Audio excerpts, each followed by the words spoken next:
Hi, I'm Erica. Today we're going to talk about traveling on a retirement budget. Let's get started. First, what you need to do is plan it. Where do you want to go? What do you want to do? What do you want to see? Are you going to stay in the United States? Are you maybe going to travel out into another country? All of these things are important to consider when you decide to plan for your trip because everything has different costs. But the best part about retirement traveling is the fact that it's on your time schedule. No longer do you have to coordinate with work and the time you have to take off, and also then your spouse's schedule, because hopefully now both of you are retired and you can go travel together and go anywhere you want to go. Look ahead, develop a timeline and schedule, and also book early. You'll get the better deals if you are booking several months in advance, whether it's on your plane tickets or a hotel room. All of those things are better purchased ahead of time. Also, be willing to flex those traveling plans. Maybe you had your heart set on going to a beach in Hawaii, but it's a little bit more cost friendly to go to one of the beaches in Florida. You know, I was talking with a retired couple the other day, and they decide to go on 2 trips a year. And the first trip is decided by the first spouse, and the second trip is decided by the next spouse. Neither spouse knows where they're going until they actually get to the destination. But the key?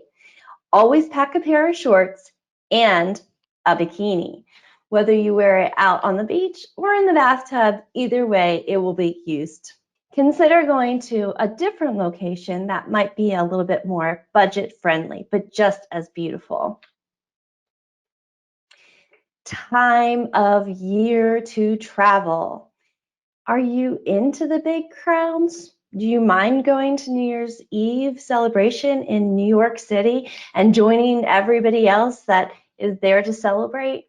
Or would you prefer to go and visit New York on an off-season time where maybe there will be less crowds and you can schedule a chance to go see a Broadway musical and walk down the streets with a lot less people in your way? Many travel destinations are more enjoyable when you are able to go on an off-season time. The crowds are less, and you'll have a chance to really enjoy where you are a lot more and not having to stand in all of the lines. Do your research for discounts. You are retired and you do have some very special discounts available to you.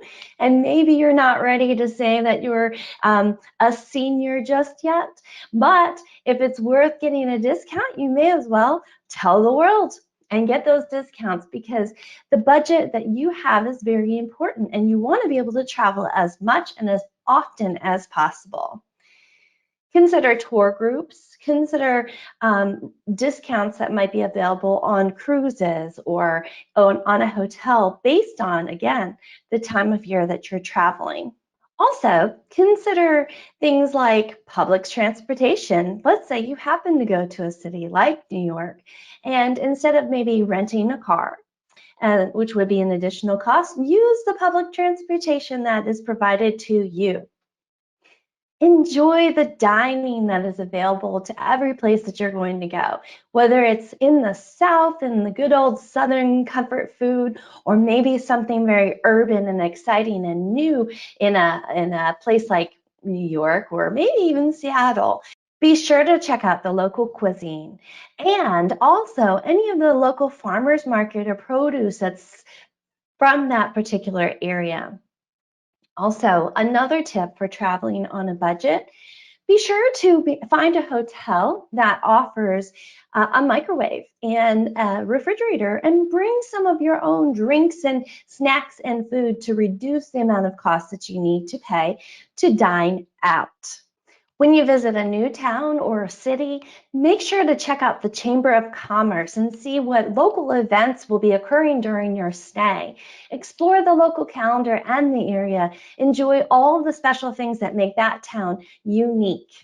Make sure you take advantage of any discounts available to you, whether it's AAA, AARP, anything that you can do so that you can go back and travel again very, very soon.